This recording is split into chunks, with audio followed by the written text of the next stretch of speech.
在这个充满不确定性的时代，我们常常发现自己身处于一种莫名的焦虑之中，仿佛生活是一场由无形之手操控的赌局，而我们只是随波逐流的筹码。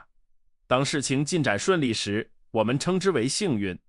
当灾难降临时，我们则抱怨命运的不公。这种将生命的主导权交给运气的想法，正是现代人精神痛苦的根源。斯多葛学派的哲人告诉我们，如果你将幸福建立在随机的运气之上，那么你本质上是将自己灵魂的钥匙交给了一个反复无常的主人，让自己永远处于恐惧与期待的奴役之中，无法获得真正的宁静。想象一下，如果你每天醒来都必须依赖天气的晴朗来决定自己的心情，那么你的快乐将是多么脆弱且不可控。这正是依赖幸运者的真实写照。斯多葛主义并非否认世间存在偶然，而是深刻地拒绝将运气作为解释生命意义的终极逻辑。因为一旦我们接受了幸运的设定，我们就同时接受了不幸的必然。这种哲学要求我们反思，为什么我们要为那些自己无法左右的随机事件感到庆贺或悲哀？难道一个人的价值真的取决于那些抛掷在空中的骰子吗？我们必须从这种被动的受害者心态中觉醒，重新审视内在的力量。许多人在遭遇挫折时会哀叹为什么是我，这种心态背后隐藏着对命运的误解，认为世界欠我们一个公平的交代，或者好运应该是努力的报酬。然而塞内卡曾深刻地指出，命运之神只负责给予素材，而如何雕琢这些素材则是我们自己的责任。将结果归因于运气，是对人类自由意志的亵渎。当你过度关注那些闪烁的机遇时，你其实是在忽视自己内在最宝贵的资产，你的理性与选择。这才是唯一真正属于你的领地，也是不被命运侵蚀的堡垒。我们在社交媒体上看到他人的辉煌，往往轻率地将其归结为幸运。这不仅是一种认知上的懒惰，更是一种对自我成长的逃避与自我安慰。斯多葛哲学挑战这种观点，他要求我们看穿运气的迷雾，去关注那隐藏在成功背后的坚韧品质，以及那在失败中依然屹立不倒的灵魂深度。真正的强者从不谈论运气，因为他们知道外部环境的顺逆只是舞台背景的更换，而主角的表演质量完全取决于他对剧本的理解与对自我的克制，这才是生命的本质。当我们把生活看作是一连串随机事件的堆砌时，我们的意志力会逐渐萎缩，我们会变得软弱，因为我们总是在等待那个更好的转机出现。这种等待本身就是一种慢性自杀，它消耗了我们本该用来磨砺性格的能量，让我们在命运的风暴面前显得如此不堪一击，甚至失去了反抗的勇气。斯多葛学派教导我们要像岩石一样屹立在不断拍打的海浪中，海浪的起伏是运气，而岩石的坚固则是性格。这两者之间有着本质的区别，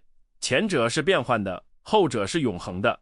恐惧失败往往是因为我们把失败看作是坏运气的降临，但斯多葛主义提醒我们，没有任何外部事件本质上是邪恶的，除非我们用错误的判断赋予它恶名。如果我们能从灵魂深处剔除幸运这个词，我们就能消除绝大部分的心理负担，因为我们不再祈求上天的眷顾，而是致力于在任何境遇下都展现出卓越的美德。这种视角的转变是革命性的，它让我们从命运的乞讨者变成生活的创造者，让每一个当下都充满了确定性，因为我们掌控着自己的意志。在古罗马的街头，艾比克泰德曾提醒他的学生，真正困扰我们的不是事物本身，而是我们对事物的看法，而幸运正是其中最危险的看法之一。如果你认为自己是因为好运才获得财富或名声，那么当这些东西离去时，你将会陷入毁灭性的绝望，因为你从未真正拥有过它们。斯多葛学派主张一种内在的富足，这种富足与外部的机遇完全脱钩，它是通过不断的自我修炼，对欲望的节制以及对职责的履行而获得的，是命运无法夺走的珍宝。我们必须明白，生活并不是一场等待中奖的抽奖活动，而是一场关于如何运用理性的马拉松。在这里，过程的完整性远比结果的偶然性更为重要。当你不再用运气来衡量人生，你会发现每一分努力都有了重量，每一场苦难都成了试炼，这种力量感的恢复是任何横财都无法比拟的。斯多葛哲学的精髓就在于此，它将焦点从我能得到什么转移到我能成为什么，从而将生命的主动权从反复无常的幸运女神手中彻底夺回，回归到自我的掌控之下。当一个人不再相信运气时，他便获得了真正的自由，因为他不再被希望与恐惧这两条锁链所束缚。他能在阳光下坦然，也能在阴霾中挺立。这种拒绝并非盲目的傲慢，而是对人类理性最深沉的敬畏。他承认宇宙有其运行的规律，但强调个人的道德选择是超越这些规律的独立存在。这是一个从依赖到独立的过程，是从一个寻找避风港的弱者成长为一个在风暴中领航的强者的必经之路，也是我们开启斯多葛智慧大门的首要关卡。让我们在这段旅程的开始就立下誓言，不再将生命中的遗憾归咎于运气，也不再将成就归功于机遇，而是以一种清醒且坚定的姿态迎接命运抛来的每一颗球。无论是好是坏，我们都将以理性的过滤器来检视它们，从中提取成长的养分，并始终保持内心的平静与尊严。接下来我们将深入探讨斯多葛学派如何透过具体的思维工具，帮助我们在混乱的世界中建立起一套不依赖运气的价值体系，让你的生活真正扎根于坚实的大地之上。斯多葛哲学的核心支柱在于控制的二分法，这是一把切开命运迷雾的利剑，让我们能清楚看见哪些是运气，哪些是自我。艾比克泰德教导我们，世界上只有两类事物，我们能控制的以及我们不能控制的，而绝大多数被大众归结为运气的事物，如名声、财富、他人的评价，其实都属于后者。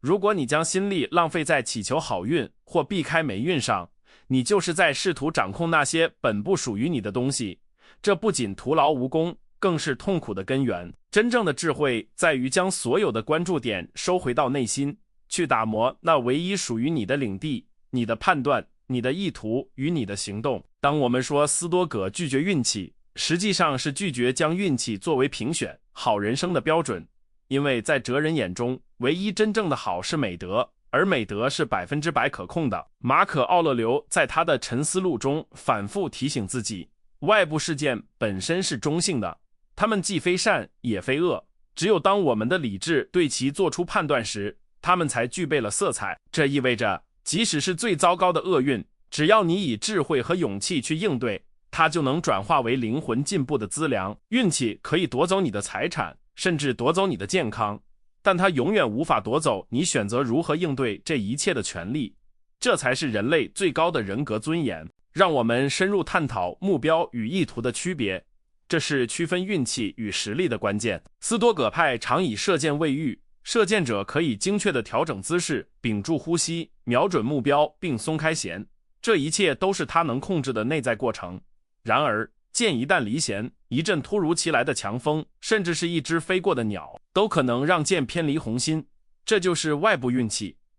一个成熟的斯多葛主义者会将成功的标准定在射好这一箭的过程，而非是否中靶的结果。如果你能做到这一点，那么无论风怎么吹，你都已经在内心获得了成功，因为你战胜了懈怠与混乱。这种思维方式能极大地缓解现代人的职场与生活压力，因为它教会我们尽人事而听天命的真正深度。当你准备一场重要的简报时，你的责任是彻底的研究与反复的练习。至于主管的心情或市场的波动，那完全是命运的范畴。如果你因为结果不如预期而崩溃，那说明你仍是运气的奴隶，在祈求命运女神的施舍。斯多葛主义者会平静地接受结果，并问自己，在我的控制范围内，我是否做到了最好？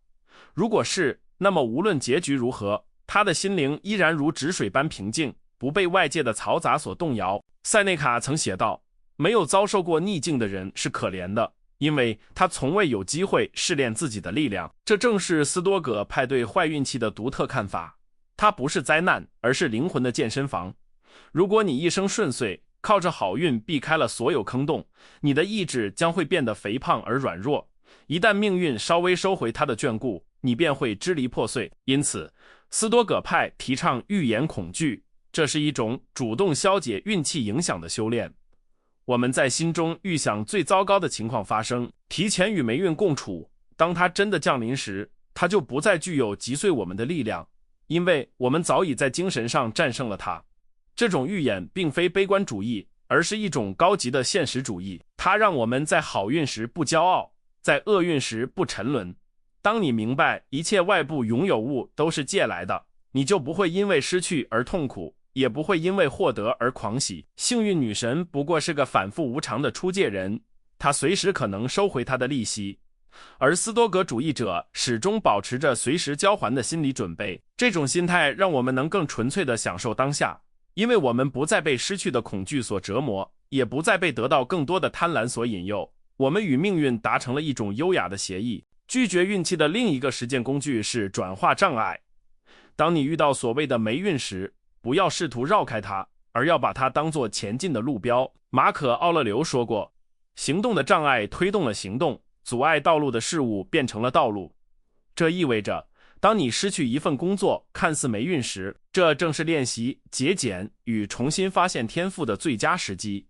运气只能决定你遇到什么，但你的理性决定了这些相遇的价值。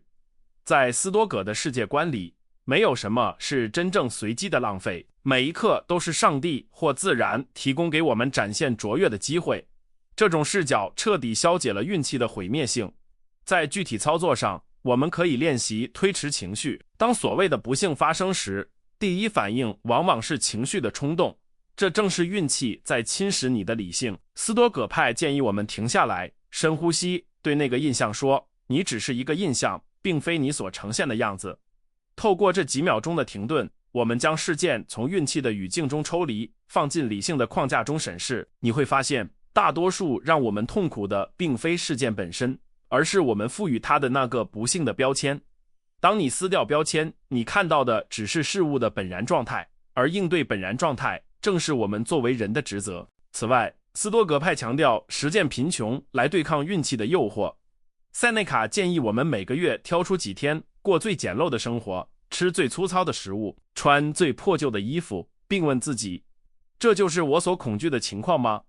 当你发现即使失去了好运带来的优渥生活，你依然可以生存且保持尊严时，你就获得了对抗运气的终极免疫力。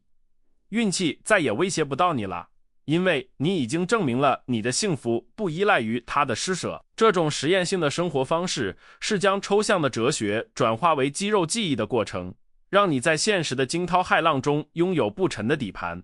最后，我们要明白，斯多葛派拒绝运气是为了让我们拥抱更高级的必然。宇宙是一个有机的整体，发生的每一件事都有其在宏大叙事中的位置。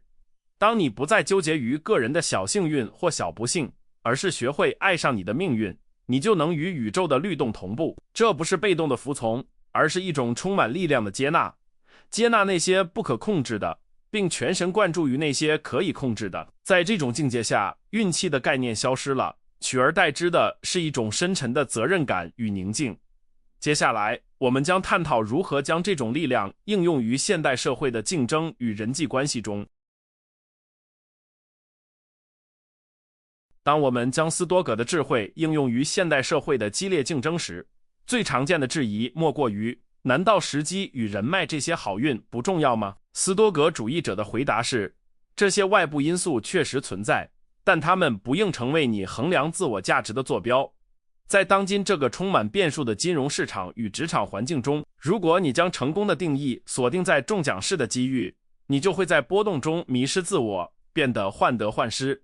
我们必须建立一种不以物喜，不以己悲的内在系统，这要求我们在面对机会时保持清醒，在面对低谷时保持韧性。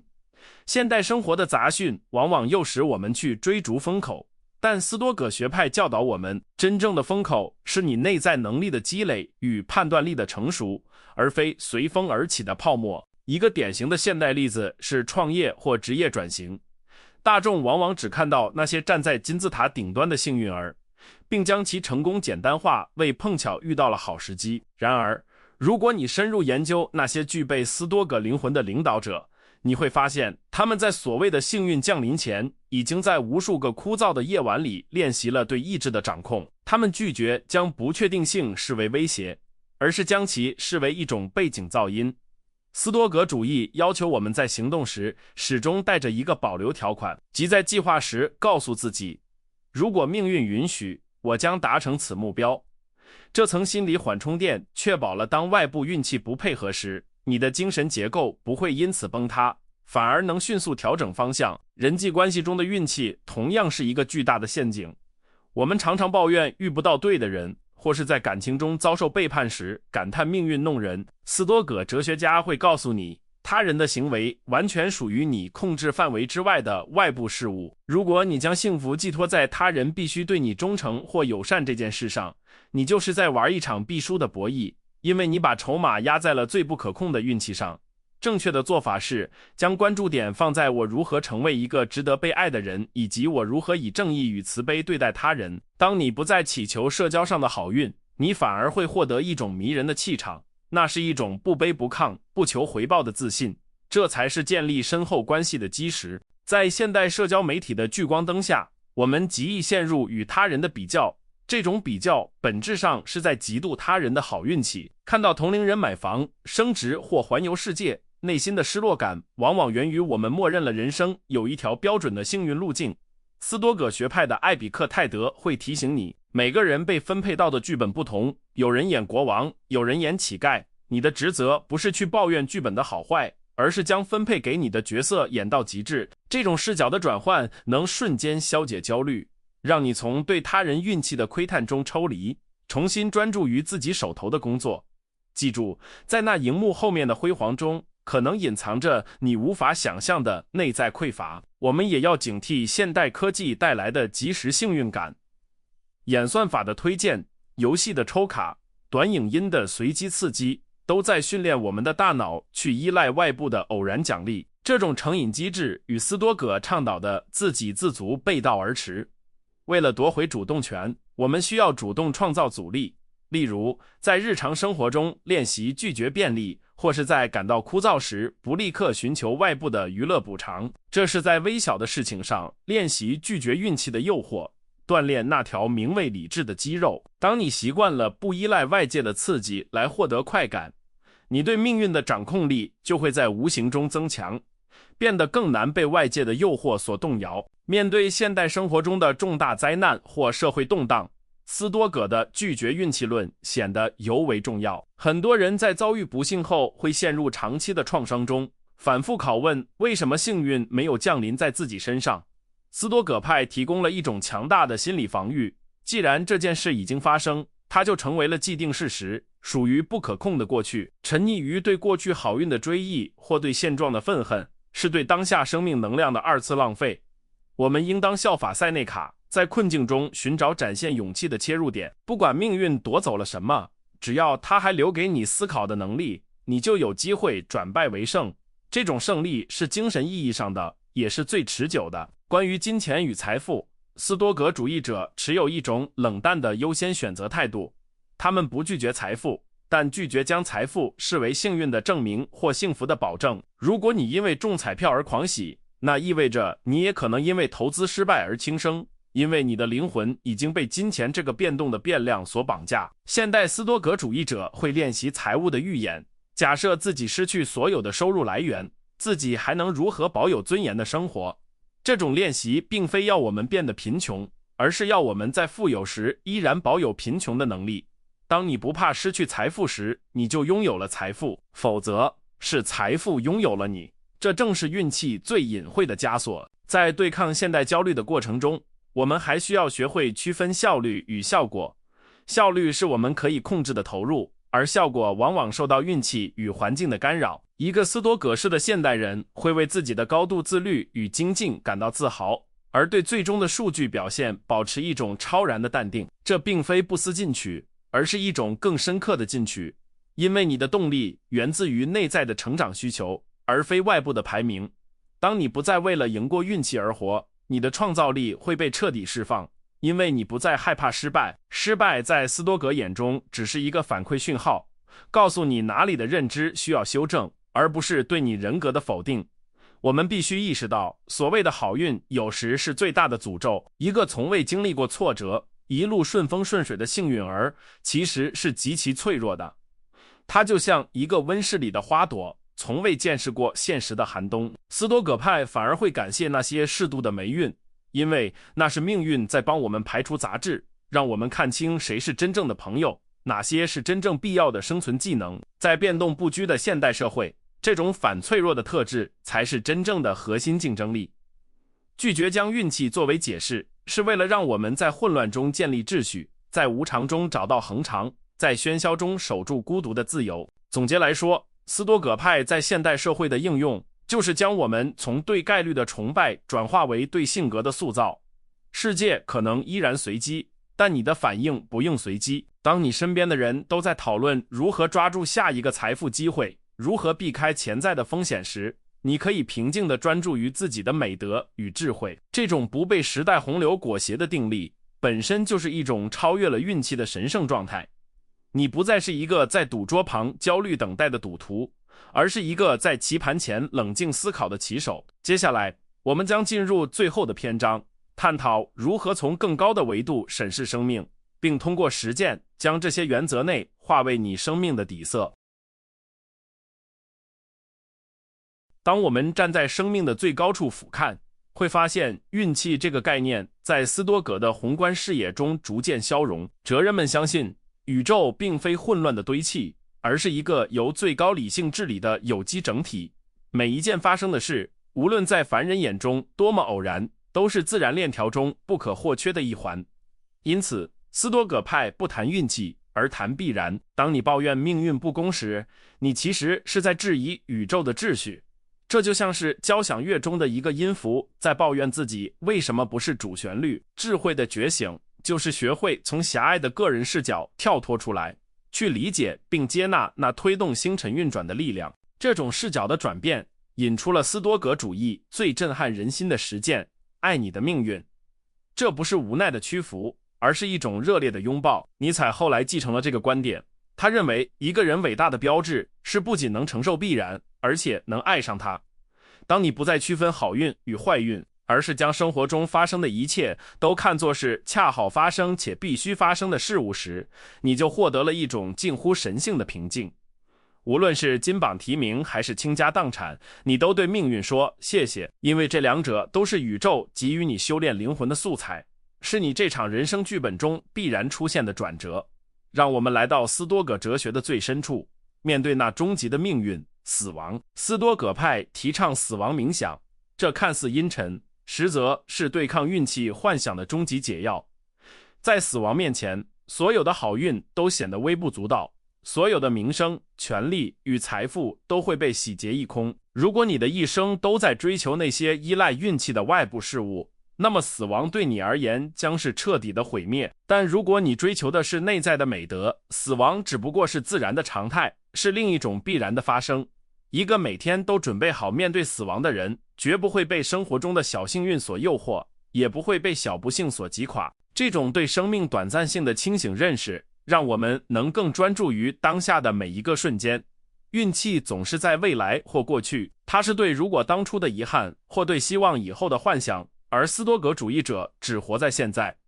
现在是唯一不被运气干扰的时空，因为在这一秒，你如何运用你的理性，你如何对待身边的人，你是否保持正直，这完全取决于你。当你把生命的重量全部压在此时此刻，运气的阴影就失去了投射的空间。你不再是一个等待奖赏的孩童，而是一个在永恒中刻画自我性格的艺术家。我们必须意识到，生命本身就是一份不依赖运气的礼物。能呼吸，能思考，能感受这个宇宙的运作，这本身就已经是最大的奇迹。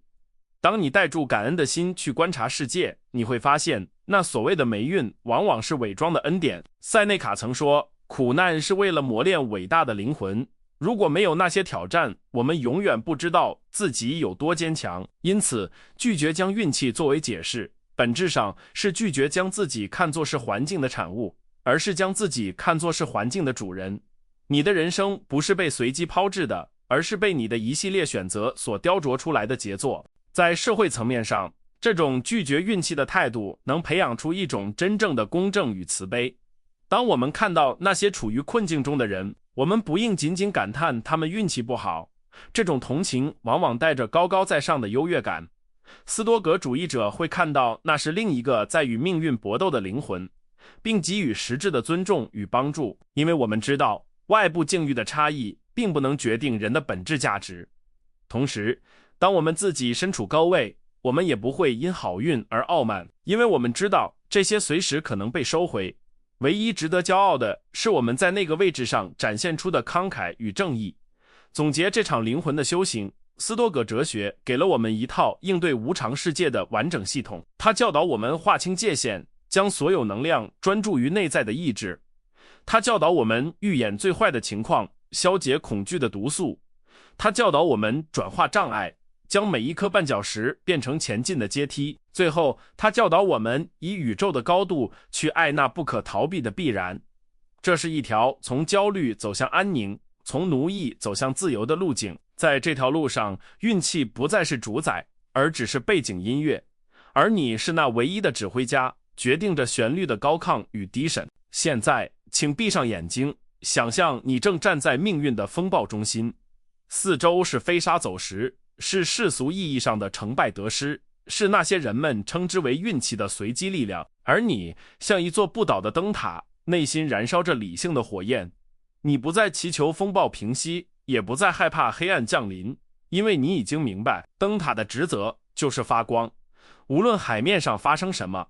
这一刻，你彻底自由了。你不再是命运的乞讨者，你就是命运本身。你手中的每一分钟都是你用美德去交换永恒的机会，这才是生命最真实的解释。回顾这60段的旅程，我们从对幸运的幻觉开始，深入到控制的二分法，穿梭于现代生活的焦虑，最后回归到宇宙的必然。这不仅仅是知识的传递，更是一次精神的洗礼。斯多葛主义并非要你变得冷酷无情，而是要你变得无懈可击。它让我们在面对人生的不确定性时，能有一份虽千万人吾往矣的勇气，以及一份行到水穷处，坐看云起时的淡然。这份力量不需要运气的加持，它就藏在你那颗跳动的心脏里，等待着你去唤醒。我们的人生不应该是一场赌局，而应该是一场朝圣。朝圣的终点不是某个外部的奖赏，而是那个更加纯粹、更加坚韧、更加自由的自己。当你明天清晨醒来，如果阳光普照，请珍惜那份温暖，但不要依赖它；如果阴雨绵绵，请欣赏那份清冷，但不要被它阻碍。记住，你的幸福是由你的判断所铸造的。不要再说祝我好运，请对自己说愿我保持清醒。因为在清醒的灵魂面前，运气早已失去了它的法力，而你将在这无常的世界中走出一条有长的、辉煌的道路。斯多葛的灯火已经递到了你的手中，接下来的每一步都需要你独自完成。不要害怕跌倒，因为跌倒本身也是命运提供的一种姿势，让你更近距离地观察大地。不要害怕孤独，因为当你与宇宙的理性同行，你便拥有了最庞大的友军。这世界可能依旧混乱，社会可能依旧喧嚣，但在你的内心深处，那座名为斯多葛的城堡已经拔地而起。在那里，没有运气，只有意志；没有偶然，只有责任；没有恐惧，只有爱。让我们以此作为结尾。命运引领着愿望一致的人，却拖拽着那些不情愿的人。你要做那个主动与命运并肩前行的人，去主动寻找那些能让你变得更好的挑战。当你不再把生活看作是一场等待中奖的苦役，而是一场展现卓越的盛宴，你就会发现，你已经拥有了这世界上最珍贵的东西，一个不被外界动摇的灵魂。这就是斯多葛学派对为什么拒绝运气给出的终极答案。愿你在未来的日子里，不再受制于偶然，而是在必然中活出最深刻的自由。